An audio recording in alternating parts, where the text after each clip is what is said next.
Maintenant, au niveau des victimes, en fait, tout le monde ponctuellement peut être victime d'un pervers narcissique, dans la mesure où on a tous des blessures de l'enfance.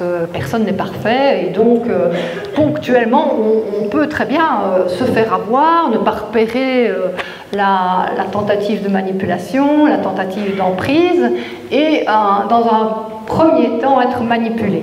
Mais si on n'a pas de traumatisme profond, de traumatisme de l'enfance, on se rend compte assez rapidement qu'on est manipulé, qu'il y a une tentative de prise de pouvoir et on prend de la distance. Par contre, vous avez des victimes qui prennent des années, 10, 20, 30, 40, 50 ans, ou même qui restent toute la vie avec un pervers narcissique parce qu'elles ont des antécédents traumatiques. Et ces antécédents traumatiques, ils se caractérisent par 4 éléments. C'est l'insécurité, la mésestime de soi, la culpabilité excessive et la responsabilité excessive. Ça, on voit toujours ces critères-là chez les victimes qui sont dépendantes à long terme d'un pervers narcissique parce qu'il y a des antécédents traumatiques dans l'enfance. Marie-France Irigoyen, dans le harcèlement moral, décrit très bien ces antécédents traumatiques.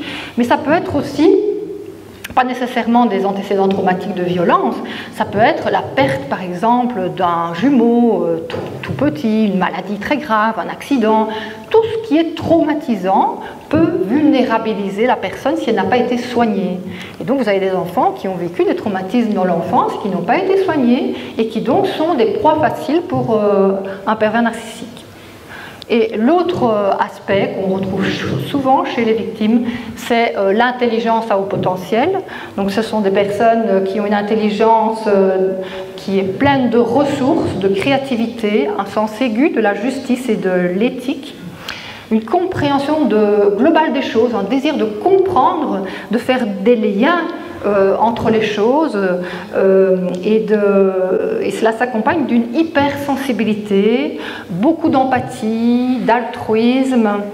Et cette empathie les prédispose justement à vouloir entrer dans le monde du pervers narcissique pour le comprendre et vouloir l'aider. Ce qui est une bonne intention, mais qui n'est pas adéquat avec un pervers narcissique parce qu'il n'a pas de demande d'aide. Et c'est bien ça le problème avec les psys aussi, c'est qu'un pervers narcissique n'a pas de demande d'aide, on ne peut pas l'aider, et si on veut l'aider, on se fait avoir. Donc on entre alors dans ce qu'on appelle le triangle de Karpman en analyse transactionnelle, c'est-à-dire le triangle de la manipulation, sauveur, victime, persécuteur. Et donc le potentiel qui veut sauver le pervers narcissique devient le sauveur, et le pervers narcissique, lui, à ce moment-là, il est perçu comme étant victime dans son enfance, mais il n'est plus victime à l'âge adulte. Il est en fait persécuteur. Et donc très vite, puisque le pervers narcissique n'a pas de demande, il ne supporte pas le désir d'aider de la victime et il devient persécuteur. Et le sauveur, la victime au départ qui est sauveur, devient victime à son tour. Et donc c'est ainsi qu'on tourne en rond dans ce triangle de Karpman et qu'on peut très bien ne pas en sortir. Et là, vraiment, on adopte alors des rôles à vie, rôle de victime, rôle de persécuteur, rôle de sauveur, et c'est une catastrophe, c'est vraiment un triangle tout à fait destructeur. L'autre problème de la personne à intelligence au potentiel, c'est qu'elle n'a pas souvent été reconnue dans son enfance comme ayant des caractéristiques différentes des autres, et cette non-reconnaissance la vulnérabilise aussi, la rend peu sûre d'elle, et c'est sur ça que le pervers narcissique va jouer, cette non-reconnaissance, ce manque d'estime de soi chez les personnes à intelligence à haut potentiel. Le pervers narcissique va les flatter, va faire en sorte de leur faire croire qu'elles sont reconnues, et là, c'est le piège qui est tendu. Donc, voilà pour le profil des victimes. Maintenant, quels sont les signes qui indiquent que l'on est victime? Le premier signe, c'est l'angoisse de mort imminente qui a été décrit dans le stress post-traumatique. Comme on l'a vu, les victimes sont exposées au quotidien à la violence et ça génère en elles un stress chronique. Ce stress chronique amène au stress post-traumatique. Donc, c'est d'avoir vécu vraiment au quotidien des violences à petit feu. Comment décrire le stress post-traumatique? Il y a 4 éléments essentiels dans le stress post-traumatique selon Peter Levine et Muriel Salmona.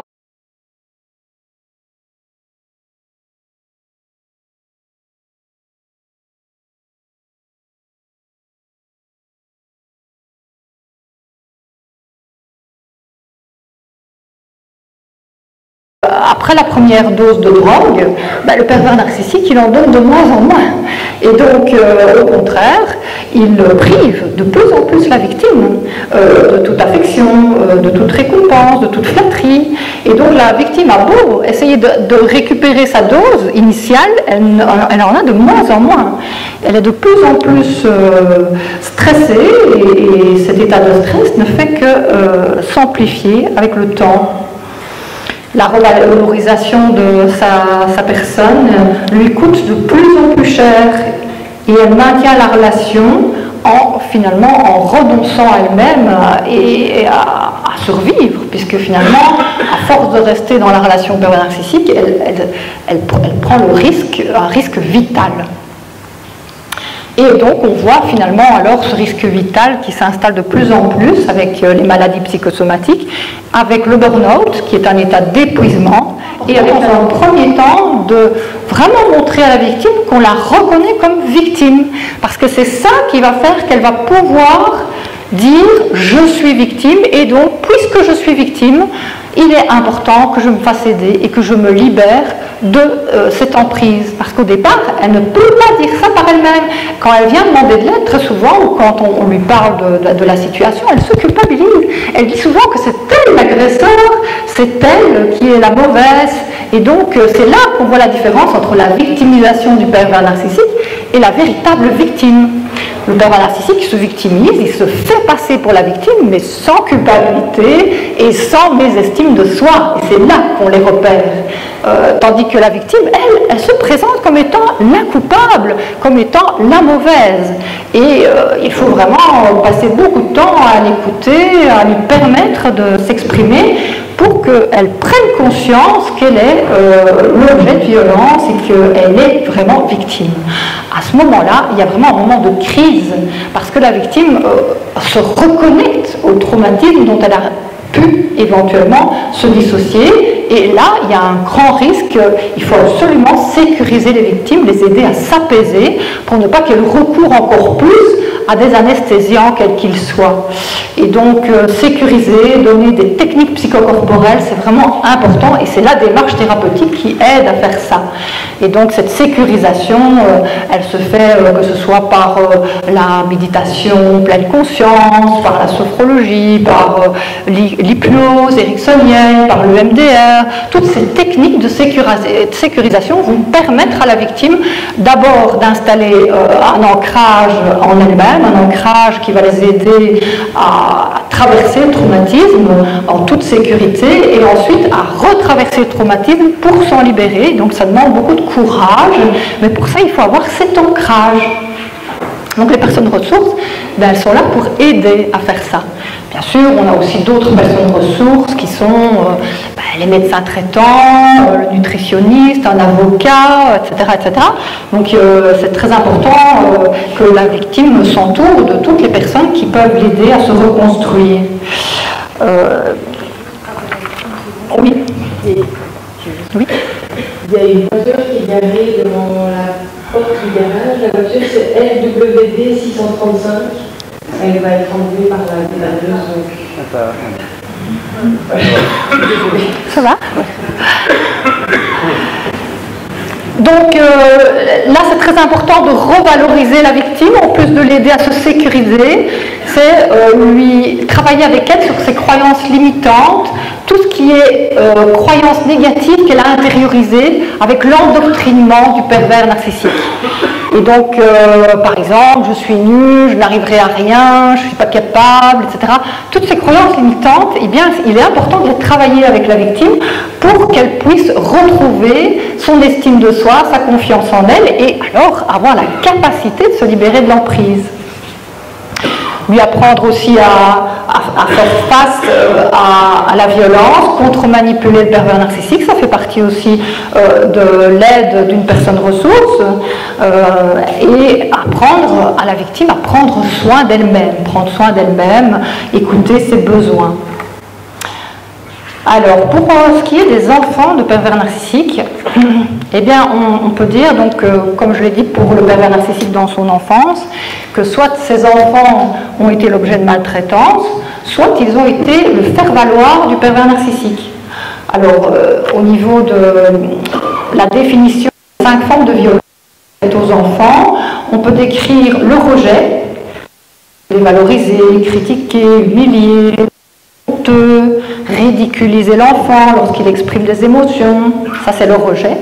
On a sous terreur, c'est-à-dire menacer, faire du chantage, menacer d'abandon, isoler, toutes ces violences qui finalement amènent l'enfant à renoncer à lui-même. On a l'exploitation et la corruption. Le parent pervers narcissique lui donne des tâches inappropriées pour son âge ou des tâches humiliantes. Il le parentifie, l'enfant devient le parent du parent. Il lui interdit toute autonomie. Il l'incite à transgresser les lois, à transgresser les règles. Il devient son copain, c'est des relations copain-copain. Il ne lui apprend pas la différence entre le bien et le mal. Il l'incite même à la violence. Et enfin, il le prive affectivement. Donc ça, c'est toutes les violences qu'on peut repérer dans la relation avec un enfant. Et donc, ce parent apprend à son enfant à se sacrifier, à renoncer à l'autonomie. L'enfant ne peut exister pour lui-même. Il doit être soit le faire valoir, soit l'enfant soldat. L'enfant soldat, c'est l'enfant qui va être le bras armé du parent pervers narcissique pour détruire l'autre parent. C'est le phénomène de l'aliénation parentale. Ou bien l'enfant va être l'enfant clown qui va essayer de sortir le parent victime de sa dépression. Il va essayer de le faire rire, de l'amuser. Vous avez l'enfant qui est le médiateur, qui va essayer de réconcilier les parents, qui va essayer de mettre fin à la violence. Puis vous avez l'enfant parfait. Il se dit peut-être qu'en en faisant tout parfaitement, réussissant bien à l'école, mes parents vont arrêter de se disputer. L'enfant faire valoir, c'est celui qui a des ressources que le parent pervers narcissique va utiliser pour se faire valoir. Donc par exemple, l'enfant qui a une intelligence à haut potentiel, par exemple, pourra être une proie facile du parent pervers narcissique par rapport aux autres enfants. Et donc, pour parler de l'aspect juridique par rapport à l'aliénation parentale, je vais donner la parole à Maître Ramdez. Allez, venez. Merci beaucoup. Je dois faire une question ? Oui, je vais vous donner ceci. Voilà. Mesdames, Mesdemoiselles, Messieurs, bonsoir. Je remercie Madame Callan de m'accueillir dans sa conférence. Et en fait, mon intervention est le fruit d'un hasard, je vais dire, d'une prise de contact. Je suis avocat depuis plusieurs dizaines d'années et j'essaie de comprendre les situations qui me sont soumises. Et donc je vais me limiter à une précision juridique. C'est une brève intervention pour donner quelques informations, quelques pistes au sujet de la perception juridique du phénomène de pervers narcissique. Je vous parlerai des lois applicables au plan civil, au plan pénal, et puis ensuite un petit peu de la pratique des cours et tribunaux. Je ne vais évidemment pas dénaturer la conférence de Mme Calonne, je resterai extrêmement succinct, au risque d'être incomplet ou de paraître inexact. Je vais vous situer quelques points de repère. En droit civil, on distingue le droit civil du droit pénal. Le droit pénal, c'est celui qui prévoit des peines pour certains types de comportements. En droit civil, on ne peut pas dire qu'il existerait des dispositions légales qui viseraient de manière précise les pervers narcissiques. Mais en fouillant, on peut évoquer certains articles de loi. J'ai trouvé très principalement dans le Code civil, dans la matière des contrats, mais qui sont extensibles à d'autres situations. Et je vous donne quelques lectures. Il y a un article 1109 du Code civil qui dit « Il n'y a pas de consentement valable si le consentement n'a été donné que par erreur, s'il a été extorqué par violence ou surpris par dol, donc par des manœuvres trompeuses. La violence exercée contre celui qui contracte un engagement est une cause de nullité. il y a violence lorsqu'elle est de nature à faire impression sur une personne raisonnable. Là, vous sentez quand même déjà pointer le concept du pervers narcissique, et qu'elle peut lui inspirer la crainte d'exposer sa personne ou sa fortune à un mal considérable et présent. On a égard en cette matière à l'âge, au sexe, à la condition des personnes. Et puis, il y a d'autres situations. Le dol, la tromperie, est une cause de nullité lorsque des manœuvres ont été pratiquées par une partie, de manière telle que sans cela, l'autre partie n'aurait pas pris un engagement. On peut prévoir la révocation des donations pour cause d'ingratitude, de sévices, de déni ou d'injure. Ça, c'est l'approche civile. Mais quand on demande quelque chose en justice, on subit la charge de la preuve. Et si un pervers narcissique a bien manœuvré et a manipulé sa victime pour obtenir un avantage par le biais d'un contrat, oui, on pourra appliquer, envisager en tout cas les articles dont je vous parle, mais la victime va devoir apporter des preuves. Or, par définition, la violence du pervers narcissique s'exerce dans la vie privée, dans l'intimité, en tout cas, pas avec des témoins ou des spectateurs. Donc ça va être extrêmement difficile. Je m'appesantis quelques minutes encore, pour ne pas dépasser un timing raisonnable, sur le droit pénal. Le droit pénal, ce sont donc les lois qui sanctionnent des comportements délictueux par des peines de prison, d'amende, etc. Et je vais commencer tout de suite par un article du Code pénal, l'article 442 quater. Et à quater, vous entendez bien que c'est donc récent, c'est une ajoute. Et qui dit textuellement ceci: quiconque aura, alors qu'il connaissait la situation de faiblesse physique ou psychique d'une personne, quiconque aura frauduleusement abusé de cette faiblesse sera puni d'1 mois à 2 ans de prison et d'une amende, etc. Donc ça peut être du lourd, 2 ans de prison. Et 1 mois à 4 ans, cette fois-ci, de prison et amende, si l'acte résulte d'une mise en état de sujétion physique ou psychologique par l'exercice de pression grave ou réitérée ou de techniques propres à altérer la capacité de discernement. Donc là, on est en plein dans le sujet de ce soir.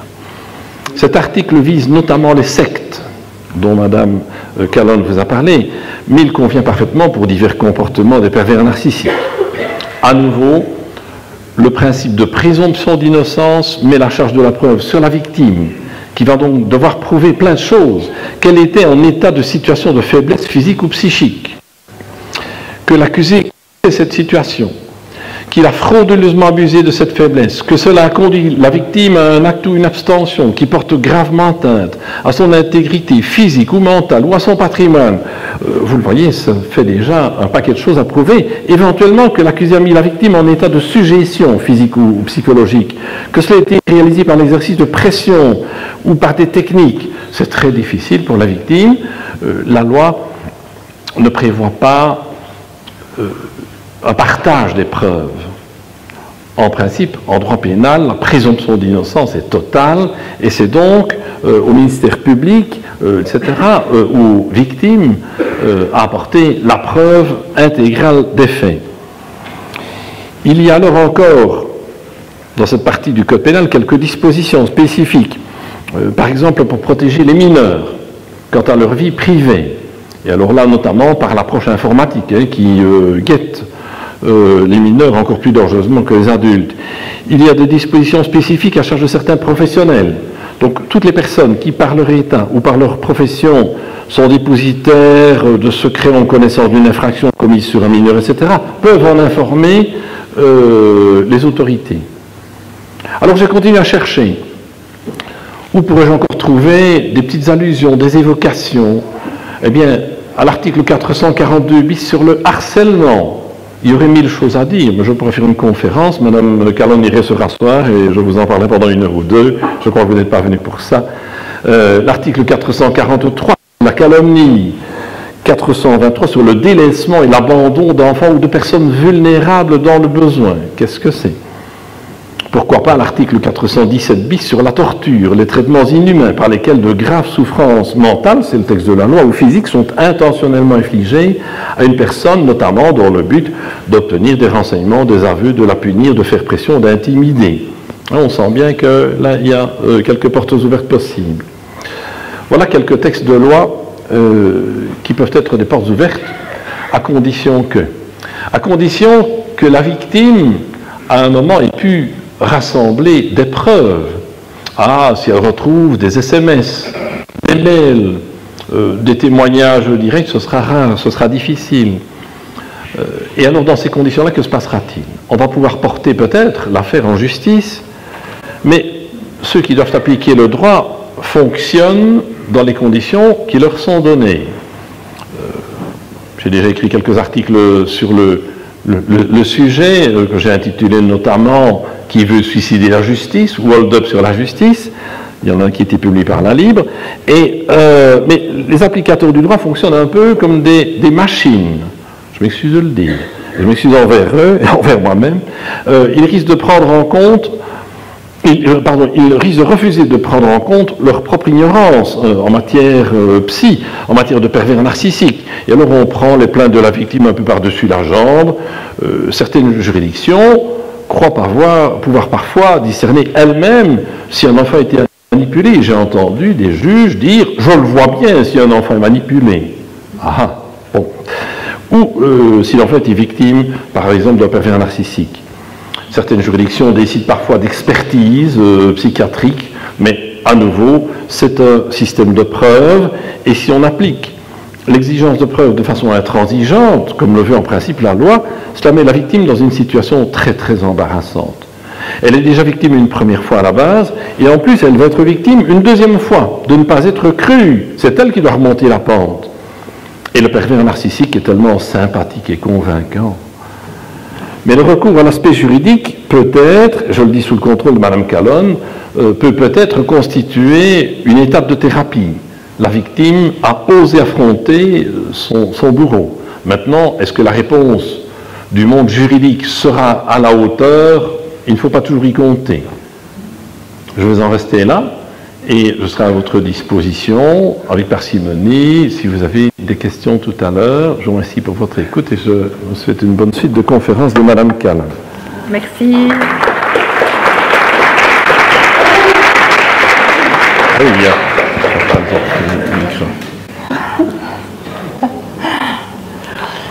Alors...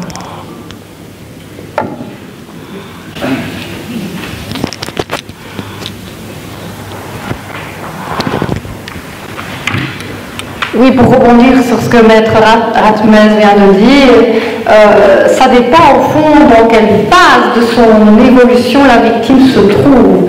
Si elle est encore dans cette phase d'impuissance apprise, où elle est complètement en stress post-traumatique, incapable de s'exprimer, vous avez des victimes qui sont même en état de stupeur. Comment voulez-vous faire face à la justice ? Et donc là, vraiment, il est très important de se faire accompagner au niveau psychologique avant d'entamer une démarche juridique, parce que sinon c'est vraiment, comme dit Maître Ratmes, c'est de nouveau être traumatisé. On est culpabilisé, on n'est pas cru, on est dévalorisé, on se fait passer parfois pour l'agresseur. Donc c'est quand même terrible pour la victime, c'est vraiment un chemin de croix d'aller en justice si elle n'est pas prête. Donc il faut être prêt. Donc il y a un travail sur soi à faire, très important, avant d'envisager cette étape-là. Évidemment, parfois on y est contraint parce qu'il y a des passages à l'acte. C'est sûr que s'il y a un passage à l'acte, s'il y a de la violence physique, on est obligé de porter plainte directement. Et dans quel état on est, ça n'a pas d'importance à ce moment-là. Hein. Donc voilà. Mais s'il y a possibilité de faire une démarche en justice en étant prêt, il vaut beaucoup mieux le faire en étant prêt et en ayant travaillé sur soi. Donc les conséquences pour l'enfant de la relation au parent pervers narcissique, et bien pour la victime, c'est le stress post-traumatique. Je ne vais pas revenir là-dessus, je vous l'ai décrit tout à l'heure, c'est la même chose. Hein. Donc Mais les conséquences à l'âge adulte sont catastrophiques. Les enfants qui n'ont pas été aidés, et c'est souvent le cas parce que le parent pervers narcissique refuse que l'enfant aille en thérapie, c'est bien trop dangereux pour lui, il risque de perdre l'emprise si l'enfant va en thérapie. Donc, et comme il y a une obligation que les deux parents donnent l'autorisation pour que l'enfant aille en thérapie, ces enfants-là sont en danger parce qu'ils n'ont pas la possibilité de se faire aider. Et si le juge éventuellement donne la possibilité d'aller voir un thérapeute, ce n'est pas encore gagné parce que il faut à ce moment-là que l'enfant vraiment soit en sécurité. Or, très souvent, le pervers narcissique attend derrière la porte et qu'est-ce qu'on a dit et qu'est-ce que tu as fait, et donc l'enfant risque des représailles s'il a exprimé ce qu'il ressent, s'il a parlé de sa souffrance, et l'enfant le sait. Et donc très souvent on voit les enfants venir en thérapie et ils ne disent rien, tout va bien. Pourquoi? Pas parce que tout va bien, parce qu'ils ont peur des représailles, et ils ont raison. Donc c'est vraiment très très problématique, le vécu des enfants pervers narcissiques, très problématique de s'en sortir dans la mesure où il n'y a pas de reconnaissance du vécu des victimes, des parents victimes, qu'il n'y a pas les règles juridiques qui permettent de protéger l'enfant, et donc l'enfant risque de ne pas développer son identité, son autonomie, et donc d'avoir à l'âge adulte des comportements de stress post-traumatique, une méfiance qui peut l'amener à avoir des difficultés relationnelles énormes, des comportements déviants, le recours à des drogues, voire la prostitution, devenir auteur de violence lui-même, ou entrer dans le jeu de manipulation et de victimisation du parent pervers narcissique, puisque finalement le parent est un modèle, donc il va adopter le modèle du parent pervers narcissique et manipuler à son tour, détruire à son tour les autres, donc il y a souvent des graves troubles de l'attachement et de l'identité chez ces enfants-là. Bien sûr, on repère le syndrome de Stockholm chez les enfants de parents pervers narcissiques. Ils vont protéger le parent pervers narcissique pour leur propre survie. Et ça, il ne faut pas l'oublier, il ne faut pas juger ces enfants-là. Il faut comprendre qu'ils n'ont pas le choix. Quand on est enfant, on n'a pas le choix. On doit survivre. Et survivre à la violence, c'est se taire, c'est protéger le parent pervers narcissique. Et c'est, voilà, c'est souvent à l'adolescence, voire à l'âge adulte, que d'autres choix seront possibles si l'enfant a la chance de rencontrer une personne secourable qui a les caractéristiques que j'ai décrites tout à l'heure. On a la problématique de l'aliénation parentale qui est présente chez ces enfants. Donc l'aliénation parentale a été décrite par Gardner en 1980 comme étant la manifestation de comportements violents chez l'enfant qui est sous l'emprise d'un parent pervers narcissique, c'est-à-dire une campagne de dénigrement et de haine, des rationalisations et des argumentations faibles, absurdes, frivoles, qui justifient ce dénigrement, une absence d'ambivalence vis-à-vis du parent victime, une affirmation forte que c'est lui qui rejette le parent victime, alors que finalement il n'est que l'instrument, le bras armé du parent pervers narcissique, une absence de culpabilité, des scénarios et des phrases semblables à celles du parent pervers narcissique. On dirait que c'est un haut-parleur qui est le porte-parole du parent pervers narcissique. Ce sont souvent des paroles qui ne sont pas de son âge, on le voit, on l'entend, on peut le percevoir. Et un dénigrement de la famille du parent victime, des amis du parent victime. Donc cet enfant est en danger. Et là, vraiment, il faut que la loi évolue, la justice évolue par rapport à la question du danger que vivent les enfants pervers narcissiques, parce que c'est vraiment une situation très grave. Et donc, évidemment, comment aider ces enfants? C'est quitter le parent pervers narcissique quand on est le conjoint victime, parce que ce n'est pas en restant qu'on va aider l'enfant. On va évoluer vers le stress post-traumatique, vers la dépression, et on sera dans l'incapacité, finalement, d'aider, de protéger son enfant. Donc, il faut fuir. Sécuriser l'enfant, lui donner des moyens de s'apaiser, d'extérioriser sa colère à travers toutes sortes d'outils thérapeutiques, lui apprendre la notion de bien, la notion de mal, ce qu'est la violence, ce qu'est la manipulation, ce qu'est l'amour, puisque finalement il n'a pas un modèle d'amour dans la relation avec le parent pervers narcissique. Revaloriser l'enfant qui est dénigré, qui est l'objet de violence, c'est lui dire des petites phrases positives qu'il va pouvoir retenir quand il est en détresse, qui mettent en évidence ses qualités, ses réussites, qui sont réconfortantes, lui donner des câlins. Sécuriser, c'est d'abord donner des câlins. Et par rapport aux enfants qui sont dans le passage à l'acte, vraiment leur mettre des limites fermes pour ne pas qu'ils reproduisent le modèle de violence qu'ils ont en face d'eux de la part du parent pervers narcissique. Apprendre aux enfants la communication non violente, les aider à mettre des mots, à identifier leurs sensations, leurs émotions, leurs besoins. Tout ce que le parent pervers narcissique ne fait pas, évidemment, puisqu'il est dans la violence, il interdit à l'enfant de construire son identité. Donc le parent victime peut travailler juste à justement construire cette identité lorsque l'enfant est chez lui. Mettre des limites, je l'ai dit, apprendre à l'enfant à faire des demandes claires, à ne pas manipuler, accepter le non, accepter avec l'adolescent aussi la négociation, mais bien sûr apprendre aussi à l'adolescent qu'il y a des choses qui ne sont pas négociables. Dialoguer, puisque le parent pervers narcissique n'est pas un modèle du tout de dialogue, c'est d'installer le dialogue avec son enfant, un dialogue empathique, bienveillant, à l'écoute des émotions et des besoins de l'enfant, qui lui permet d'exprimer sa souffrance. Et donc, cette écoute des émotions, c'est aussi une écoute de la colère, une colère saine chez l'enfant face à la violence. Et donc, vraiment, il faut mettre un cadre pour que cette colère puisse s'exprimer de façon saine et non pas à travers des passages à l'acte, de la violence, du harcèlement à l'école. On voit souvent les enfants de pervers narcissiques qui deviennent harcelants à l'école, qui maltraitent les animaux, etc. Enfin, tout ce qu'ils ont vu dans le modèle du parent pervers narcissique, eh bien, ils le reproduisent. Apprendre à l'enfant à s'ancrer dans son corps, dans ses sensations, et donc à retrouver la sécurité, en tout cas en dehors de la relation parent pervers narcissique. Manifester de l'empathie pour sa souffrance, c'est très important. Et recréer ainsi un lien d'attachement sécure avec cet enfant qui est très insécurisé. Passer des moments de détente, des moments de jeu, de tendresse avec son enfant, l'accompagner dans ses activités, lui donner des signes de reconnaissance positifs, l'entourer d'un environnement calme, apaisant, qui lui permette d'avoir un ancrage de sécurité en lui. Et surtout, le dernier point, éviter les prophéties autoréalisatrices, c'est-à-dire « t'es comme ton père, t'es comme ta mère ». Ça fait des dégâts énormes. Il ne faut jamais oublier que l'enfant se structure définitivement à la fin de l'adolescence.